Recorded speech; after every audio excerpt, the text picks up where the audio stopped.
morning, welcome to CATEX TV. My name is Frank Fortunato. Today is Monday, March 11th, 2013.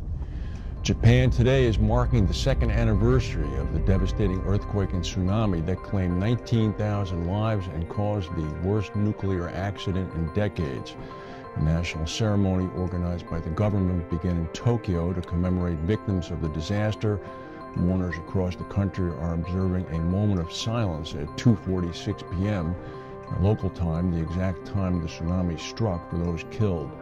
A 9.0 earthquake struck the country's northeastern Pacific coast on this day in 2011, triggering a tsunami that destroyed thousands of homes and hit the Fukushima Daiichi nuclear plant, triggering meltdowns and explosions that became the worst nuclear incident since Chernobyl. More than 300,000 people still remain displaced, and virtually no rebuilding has yet begun along the battered northeastern coast. In the United States, the federal government announced that it will close 173 air traffic control towers at small and medium-sized airports on the 7th of April because of forced spending cuts. It's going to close another 16 towers in September toward the end of the fiscal year. The FAA indicated that it would consider removing individual towers from the closure list on a case-by-case basis if tower operators can explain why it's in the national interest to keep them open. The news was, if anything, worse than what was previously announced last week when the FAA said it would close 168 towers. Also in air traffic safety land, flight attendants, pilots, U.S. air marshals, and even insurance companies are part of a growing backlash against the Transportation Security Administration's new policy of allowing passengers to carry small knives and sports equipment like golf clubs and hockey sticks onto planes. The Flight Attendants Union, as well as the Pilots Union, as well as the union representing the Federal Air Marshals, have all complained bitterly to the government, indicating that they don't think that any layer should be removed from the air security system. The new policy, which will go into effect on April 25th, permits folding knives with blades that are 2.36 inches long in length or less to be brought on a plane. It's aimed at allowing passengers to carry pocket knives, corkscrews with small blades, and other small knives. Also, passengers will be able to carry on luggage, including things such as baseball bats less than 24 inches long, billiard cues, ski poles, hockey sticks, lacrosse sticks, and 2 golf clubs. Fortunately, however, items such as box cutters and razor blades shall still be prohibited. Indian refineries are getting close to having to halt imports of Iranian crude oil because of lack of insurance.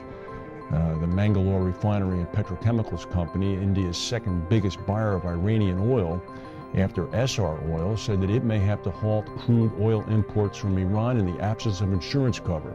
The managing director said, "What options do I have? Insurance companies have said that my refinery does not have insurance coverage, so I am looking at options."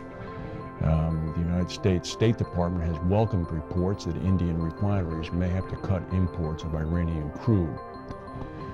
Speaking of Iran, several people were wounded yesterday in an explosion at the port city of Bandar Imam Khomeini. A few details have been released. The city is about 620 miles southwest of Tehran in the oil-rich Khuzestan region. The Arvand and Ghadir petrochemical companies are both located in the port. Several cars were damaged, windows in nearby buildings were shattered, including those at a hotel. No details have been offered about the blast. In Rome, beginning tomorrow, 130 Roman Catholic cardinals are going to begin to meet to vote for a new pope. The first conclave meeting and the first vote will occur tomorrow afternoon, and after that there'll be 2 votes every day, one in the morning and one in the afternoon, until a new pope is elected. The Sistine Chapel has been prepared for the meeting. A raised floor has been put in. That's where the cardinals will meet under Michelangelo's masterpiece fresco on the ceiling. As President Obama continues to pursue all of his above energy options for the U.S., the Union of Concerned Scientists released a report saying that over the past 3 years, 40 of the nation's 104 nuclear reactors have suffered one or more near misses. A near miss is an event that increases the chance of a core meltdown by at least a factor of 10. This is included in a report entitled "Tolerating the Intolerable." The Union of Concerned Scientists accused the Nuclear Regulatory Commission of lacking a strong safety culture and failing to deal effectively with issues like temporary waste storage, recurring cooling water leaks, and flooding. More than 2,800 pig carcasses have been discovered floating in a river that runs through Shanghai and feeds into its tap water supply. This is according to Chinese state media. The number of dead pigs found in the Huangpu River rose from a few dozen on Thursday to more than 1,200 on Sunday, and then again to 2,813 this afternoon as the city's cleanup effort intensified. While the cause of the incident is still under investigation, water quality tests along the river have identified traces of porcine circovirus, which is a virus that can affect pigs but not humans. No signs of other disease such as E. coli, foot and mouth disease, or hog cholera have been found, and authorities say that Shanghai's tap water is still safe to drink. If you are in Shanghai and hearing this, my suggestion to you would be to obtain bottled water. That is the news for today. If we have any breaking news, we'll come back and tell you. Thank you for watching, and we'll see you.